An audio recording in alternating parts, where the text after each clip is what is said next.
Hello my friends, कैसे हैं आप सभी लोग। आई होप कि अच्छे होंगे और सुखी होंगे। जैसा कि दोस्तों जब कहीं अपराध होता है तो पुलिस उस एरिया के आसपास के जितने भी व्यक्ति होते हैं उनको पकड़ना चाहती है पूछताछ के लिए, या फिर संदेह के आधार पर उनको गिरफ्तार कर सकती है। और लोग क्या करते हैं, जब कहीं अपराध घटित का हो जाता है, जैसे हत्या वगैरह कहीं हो जाती है, तो लोग घर द्वार छोड़ करके भाग जाते हैं। ऐसी स्थिति में क्या सही है, अगर आपने कोई अपराध किया ही नहीं है और पुलिस आपको पकड़ के गिरफ्तार कर रही है, पूछताछ के लिए जेल ले जा रही है और आप घर छोड़ के भाग रहे हो, क्या ऐसा कोई कानून है जिसके तहत अगर कोई अपराध घटित होता है तो भागने की बजाय आप सहयोग करें? जी हाँ दोस्तों, ऐसा एक कानून बना है हमारे नए कानून में, BNSS में, भारतीय नागरिक सुरक्षा संहिता में, और यह काफी तेजी से भी चल रहा है। इसका नाम है अग्रिम जमानत। अग्रिम जमानत। जी हाँ दोस्तों, अगर आपके आसपास शहर के इलाके में बगल में कहीं भी कोई घटना घटित हो जाती है, या खुद आपके साथ कोई घटना घटित हो जाती है, या होने वाली कोई ऐसी घटना है, तो आप उसके लिए भागने की जरूरत नहीं है। आप भागिए मत, जहां पर है रहिए, सिर्फ कोर्ट में जाकर के अग्रिम जमानत की अर्जी दाखिल कर दीजिए। इसको हम लोग कहते हैं एंटीसिपेटरी बेल। एंटीसिपेटरी बेल, ठीक। अब एंटीसिपेटरी बेल क्या होती है, अब इसको समझना जरूरी है कि एंटीसिपेटरी बेल क्यों लेना जरूरी है। देखिए, जैसे मान लीजिए, कारण, सबसे बड़ी बात होती है कारण, कि हमें एंटीसिपेटरी लेने का क्या रीजन हो सकता है।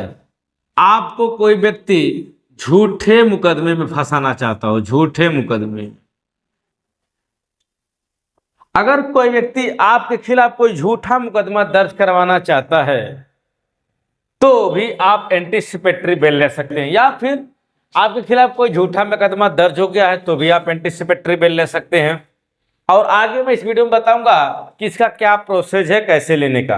तो वीडियो के साथ लास्ट तक बने रहिएगा। अगर आप चैनल पर पहली बार आए तो चैनल को सब्सक्राइब करना ना भूलिएगा। देखिए, दूसरी बात कि वह रीजन क्या हो सकते हैं।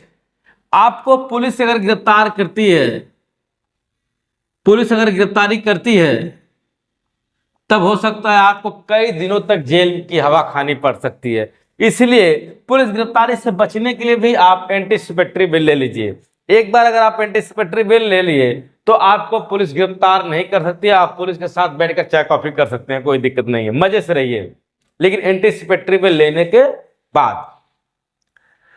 देखिए, अगर जब आपने एंटीसिपेटरी बेल मान लीजिए नहीं लिए और पुलिस गिरफ्तार कर ली तो आपको जेल में रहना पड़ सकता है। और जब जेल में रहेंगे तो बेल का चांस बहुत कम होता है भाई, बेल नहीं मिलती है। इस वजह से हड़ताल चल रही है ना, लगातार रोज हड़ताल चल रही है, एक हफ्ते से।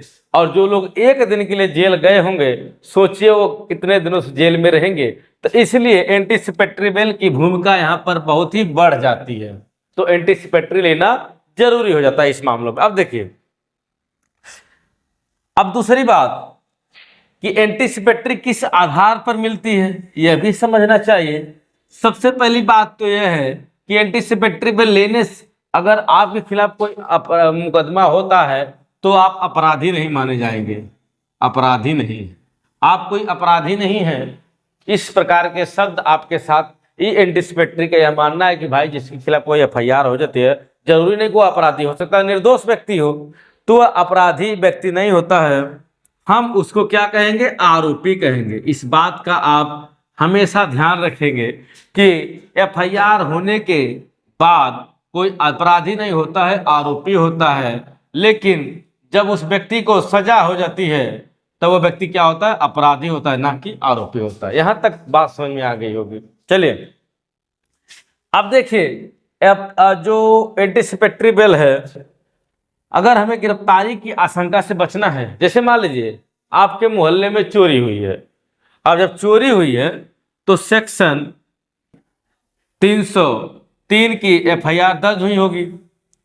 सेक्शन 303 BNSS अब इसकी FIR दर्ज हुई होगी अज्ञात में, तो अज्ञात में पुलिस गिरफ्तारी करने के लिए खोजेगी, भाई दबाव पड़ता है अभियोजन की तरफ से, तो वह किसी भी 2-4 व्यक्तियों को उठाकर वहां पर पिटाई कुटाई करती है, कबूल करते हैं, जाकर के रिमांड बनाकर जेल भेज देते हैं।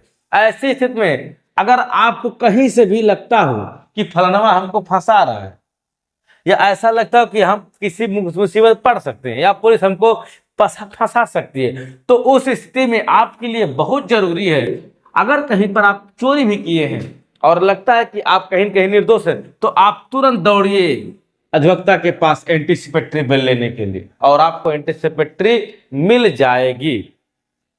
मान लीजिए कोई छल का अपराध हुआ है, आपने कोई छल नहीं किया है, लेकिन ऐसा लगता है कि आपने अपराध किया है, लोग कह रहे हैं कि आपने के द्वारा कोई काम किया गया है 318 BNS के तहत, 318 BNS के तहत अगर कोई छल का केस आपके ऊपर चल रहा है, तो उस स्थिति में भी क्या कर सकते हैं आप, एंटीसिपेटरी बेल ले सकते हैं। देखिए एंटीसिपेटरी बेल किस मामलों में नहीं मिलती है, यह भी जानना जरूरी है। अब जहां पर जैसे हत्या हो गई, हत्या के मामलों में एंटीसिपेटरी नहीं मिलेगी। यूं कहें कि आजीवन कारावास सब जहां पर आएगा, उस स्थिति में आप एंटीसिपेटरी के लिए आवेदन नहीं कर सकते हैं। दूसरी बात दोस्तों, अगर बात आ गई महिला संबंधित अपराध, महिला संबंधी अपराध कोई है, मान लीजिए सेक्शन 64 आपके ऊपर लगा है, तब आप उस स्थिति में एंटीसिपेटरी बेल नहीं ले सकते हैं। या यूं कहें कि महिला से गैंग रेप अगर हुआ है, तब एंटीसिपेटरी बेल नहीं मिल सकती है आपको। या फिर यूं कहें तो सेक्शन 65 भी मिला जुला कर ये कहिए कि आजीवन कारावास से ऊपर के अपराधों में एंटीसिपेटरी बेल नहीं मिलेगी, और महिलाओं से संबंधित अपराधों में भी कुछ अपराधों में एंटीसिपेटरी बेल नहीं मिलने का प्रावधान है। इसका डिटेल में जाएंगे तो वीडियो लंबी हो जाएगी। तो अब देखिए, बाकी अगर आपके खिलाफ किसी भी तरह का कोई अपराध घटित होता है, तो और आपको समझा जाते तो आपको बेल मिल जाती है। अब देखिए आजकल बहुत एक चलता है सेक्शन 110 या सेक्शन 109, इन अपराधों में भी आप एंटीसिपेटरी बेल के लिए आवेदन कर सकते हैं। जैसे हत्या का प्रयास कोई व्यक्ति करता था तो 7 लगता था, अब एक सेक्शन 110 लग रहा है, या 109 और 110 में भी आप एंटीसिपेटरी बेल के लिए आवेदन कर सकते हैं।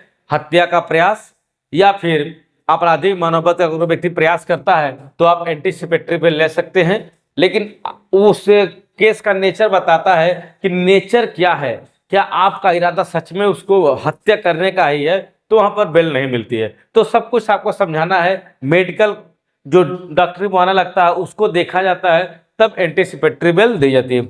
आई होप कि आपको समझ में आ गया होगा एंटीसिपेटरी बेल का क्या पर्पज होता है, किस उद्देश्य के लिए हम एंटीसिपेटरी बेल लेते हैं। तो चलिए फ्रेंड्स, आज की वीडियो फिलहाल इतना ही, मिलेंगे किसी नेक्स्ट वीडियो में। तब तक चैनल पर पहली बार है तो चैनल को सब्सक्राइब करना ना भूलिएगा। Bye bye.